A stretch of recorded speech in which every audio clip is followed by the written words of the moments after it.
The eval expression is a very powerful built-in function of Python. It helps evaluate an expression. The expression can be a Python statement or a code object. For example, blah blah blah. Task.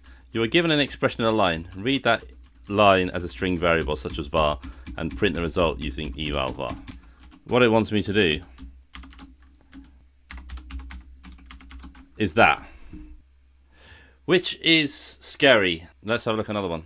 You are given a polynomial p of a singular determinant of variable x, blah blah blah blah blah blah blah, taking this 1 and 4 in the normal way. So it's just a more complicated version of the last one. But never do this in your code, application code. The eval function executes arbitrary code passed to it by string, which poses serious security risk. You can put anything in there. Run malicious commands, access, modify system files, expose sensitive data, complete code injection attack. Really don't use this unless you really know what you're doing. It's seriously a no. Seriously a nope.